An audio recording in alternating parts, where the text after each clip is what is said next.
Vous savez que la Côte d'Ivoire nous fournit parfois de l'énergie électrique. Et dans la crise que nous connaissons actuellement, il était normal que j'entreprenne quelques démarches. J'ai eu à nouveau un déjeuner avec le président Ouattara, cette fois-ci avec la participation du président Yassingbe, ainsi que mon prédécesseur, le président Boni Yayi.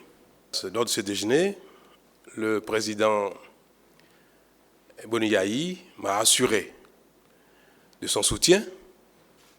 Je l'ai remercié et je l'ai rassuré.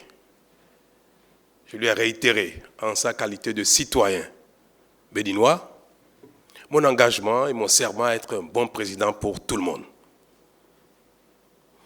Cela a été l'occasion pour nous de prouver à la face du monde qu'il n'y a pas de conflit entre nous. Mais je voudrais signaler et rappeler à tous que je ne me suis engagé dans aucun compromis, encore moins aucune compromission préjudiciable ou de nature à porter préjudice à mon engagement de bonne gouvernance, de rupture et de nouveau départ. Il n'y a pas et il n'y aura pas de changement de cap. Et rien ne pourra me distraire ni me faire perdre du temps. Je suis parti de la Côte d'Ivoire pour la France.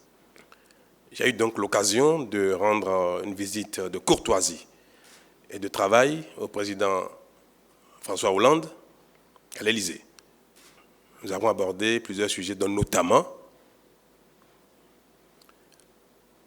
mon programme d'urgence, parce que dans les jours à venir, le Bénin, mon gouvernement, va soumettre aux partenaires bilatéraux et multilatéraux un programme d'urgence. Dans ce cadre, nous avons évoqué bien sûr le problème de l'énergie, qui est une urgence pour nous. Pour moi, aucune démarche, aucun sacrifice ne sera de trop pour résoudre ce problème assez rapidement. J'ai évoqué avec le président Hollande, toujours dans le cadre du programme d'urgence, la nécessité pour nous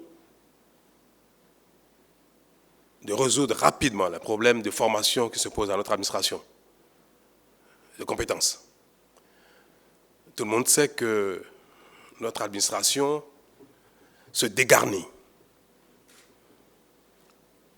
Un grand nombre de nos cadres, de nos compétences sont admis à la retraite.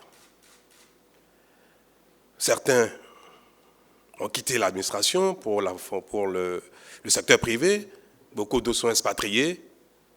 Et tout le monde sait que depuis quelque temps, le clientélisme ne fait plus la promotion des valeurs dans le pays. C'est fort naturellement que beaucoup ont quitté l'administration. Les quelques recrutements qui ont été opérés et qui n'ont pas tenu compte des besoins en nombre et en qualité ont fini de décimer un peu notre administration. Et nous sommes confrontés donc à un problème crucial de compétences. Et dans quelques domaines assez spécifiques dans lesquels nous aurons besoin de compétences internationales, si nous ne les avons pas auprès de nos compatriotes, nous n'aurons pas de complexe à solliciter de l'assistance technique. Je précise bien dans quelques domaines limités et pour un temps très limité. Le président français n'a pas manqué de s'engager tout de suite, envoyer à Cotonou une mission, ce qui s'est déjà prévu, mais il a décidé de renforcer cette mission qui va arriver à Cotonou dans quelques jours, je crois dans une dizaine de jours, pour une séance de travail, afin d'apprécier nos besoins.